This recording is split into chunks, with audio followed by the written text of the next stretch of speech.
Disebutkan bahwa di surga ada 8 pintu. Nanti faman du'iya min babis shalah. Boleh dicatat. Ada yang akan dipanggil dari pintu salat. 1. Jadi kita sudah dapat tadi pintu Ar-Rayyan ya. Siapa yang masuk lewat pintu itu? Orang? Yang kedua, fil jannati, di surga itu thamaniyatu abwabin, ada 8 pintunya. Minha, di antara pintu itu Ar-Rayyan, ada yang dinamakan Ar-Rayyan. La yadkhuluhu illa as-shaimun. Tidak masuk lewat pintu itu kecuali ahli puasa. Orang yang terbiasa puasa. Itu 1 pintu, tapi penegasannya 8 pintu. Nanti ada di hadis-hadis lain, termasuk dalam Sahih Muslim. Disebutkan bahwa di surga ada 8 pintu. Nanti faman du'iya min babis shalah. Boleh dicatat. Ada yang akan dipanggil dari pintu salat. 1. Jadi kita sudah dapat tadi pintu Ar-Rayyan ya. Siapa yang masuk lewat pintu itu? Orang puasa. Yang kedua, man du'iya min babis shalah, dari pintu as-shalah. Pintu salat.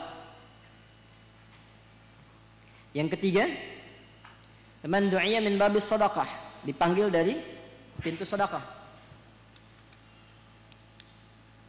Sudah? Kemudian faman du'iya min babil jihad, dipanggil dari pintu jihad. Sudah berapa? 1 apa? Ar-Rayyan.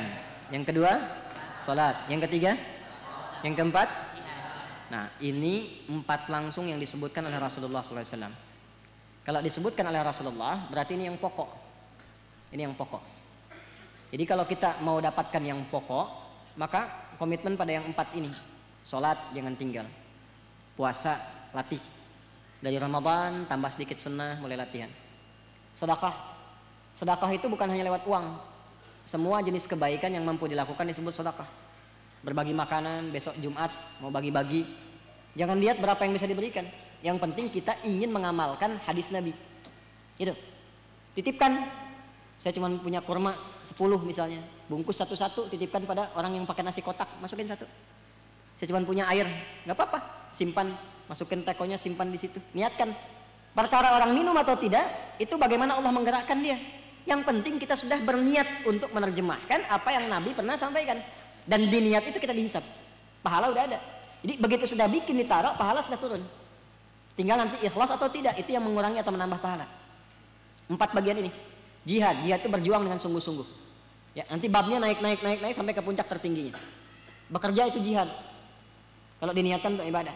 Ibu merawat anak, menjaga suami dalam kebaikan itu jihad. Sepanjang diniatkan untuk ibadah. Ya, anak-anak sekolah itu kalau disekolahkan di tempat yang baik untuk mengenal Allah itu jihadnya. Pahalanya banyak.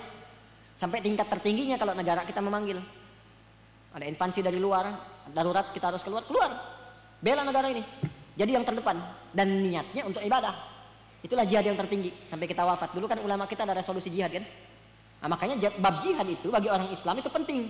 Salah satunya apa? Untuk bela negara. Makanya pelajarannya ketat, kurikulumnya diatur. Jadi nggak sembarangan. Ini yang harus diluruskan. Ya, jihad itu bukan tembak orang sembarangan, bom orang sembarangan, ini itu. Nah, itu yang keliru. Ya, jadi keras, jadi radikal sehingga muncul Islamofobia. Bukan itu.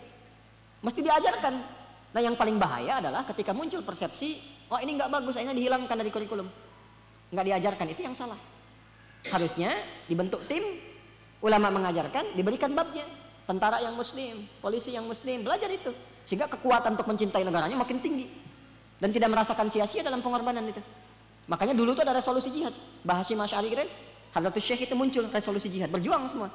Jadi kita itu sebagai orang Islam sudah pasti cinta negara. Nggak boleh ada orang Islam tinggal di tempat tertentu, ya melukai negaranya, itu nggak mungkin. Pasti berbuat yang terbaik untuk tempat yang dia pijak. Makanya nanti kalaupun anda belajar, nih ya teman-teman nih yang sudah sukses di luar, pulang, bangun negeri ini, cintai negeri ini, bangun. Karena itu amanah dari Al-Quran. Ya, di tempat yang kita pijak itu yang kita ma'amarkan. Bangun koneksinya satu-satu. Apapun yang Allah amanahkan kepada kita. Ya, jangan dipecah-pecah, tapi disatukan. Makanya nggak boleh saling terpecah belah. Ya, nggak boleh saling menyudutkan, menjelekkan.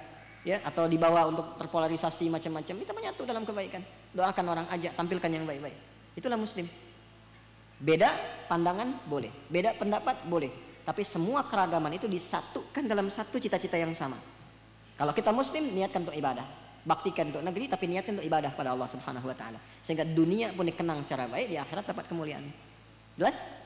Nah, dan tidak akan pernah ada ulama yang mengajarkan pertentangan, apalagi dengan hukum-hukum negara, apalagi Indonesia. Ya, karena Indonesia itu hukumnya dibuat tidak bertentangan dengan agama. Jadi salah kalau ada yang bertanya misalnya, bagaimana hubungan antara Islam dengan Pancasila? Jawab, hubungannya baik-baik saja, tidak ada masalah. Gitu ya? Nah, karena keduanya nggak bisa dipertentangkan, pasti akan mensupport dalam semua nilai kebaikan. Sila pertama apa? Ketuhanan yang maha esa. Nilainya di Quran ada, qul huwallahu ahad. Sila kedua apa? Kemanusiaan yang adil dan benar. Innallaha ya'muru bil adli wal ihsan, ada dalam Quran. Ketiga apa? Wa'tasimu bihablillahi jami'an wa la tafarraqu. Keempat apa? Wa amruhum syura bainahum. Yang kelima apa? Keadilan sosial bagi seluruh rakyat Indonesia. Balik lagi, ya innallaha ya'muru bil adli wal ihsan wa ta'awanu 'alal birri wat taqwa. Kita sudah punya semua dalilnya. Lalu dilindungi itu oleh pasal 29 ayat yang kedua. Dibawa ke pendidikan, Undang-Undang Sisdiknas nomor 23 tahun nomor 20 tahun 2003. Ya, bahkan dari pasal menimbang poin yang B itu. Ya kan, Undang-Undang Dasar tahun 1945 mengamanahkan kepada pemerintah untuk menyelenggarakan satu sistem pendidikan yang meningkatkan keimanan pada Tuhan yang Maha Esa serta akhlak mulia. Saya hafal itu. Nah, kita tuh menghafal itu untuk menjaga negeri sehingga menjadi paku bagi bangsa. Ya? Nah, halo, kenapa pada diam ini? Nah, ngajinya begitu sehingga manfaatnya lebih luas. Ya, nanti ada pintu umrah, pintu zakat belum disebut kan? Nah, pintu zakat makanya kejar supaya bisa zakat. Jadi orang Islam itu kaya untuk berbagi dengan kekayaannya. Makanya ada skema zakat, ada infak. Jadi cari kaya itu supaya bisa zakat, bukan untuk update status. Jelas? Baik. Pintu zakat, pintu apa lagi tadi? Umrah, haji. Ya, jadi setiap ada amal soleh, ulama menyifati itu. Sehingga Ibnu Abbas rahimahullah, ya, Ibnu Abbas radhiyallahu taala anhuma menyebutkan 7 jenis surga dengan semua tingkatan amalannya. Nanti yang ke-8 itu pintunya untuk semua. Bismillahirrahmanirrahim. Kalimat jannah wa jam'uha wa tankiruha li anna al-jinana ala ma dzakarahu Ibnu Abbas radhiyallahu taala anhuma sab'un. Bahwa jinan bentuk jama' itu ya ataupun jannah, bentuk jama' dari kata jannatun itu ada 7 tingkatannya kata Ibnu Abbas radhiyallahu taala anhuma. 1, Jannatul Firdaus. Surga Firdaus boleh ditulis. Yang kedua, Jannatu Aden, surga Aden. Yang ketiga, Jannatun Na'im, namanya surga An-Na'im. Yang keempat, Darul Khuldi, Darul Khuldi. Yang kelima, Jannatul Ma'wa, Jannatul Ma'wa. Yang keenam, Darus Salam, Darus Salam. Yang ketujuh, Illiyun, Illiyun, Illiyun. Wa fi kulli wahidatin minha maratibu wa darajatun mutafawitah ala hasbi tafawutil a'mal wal i'mal.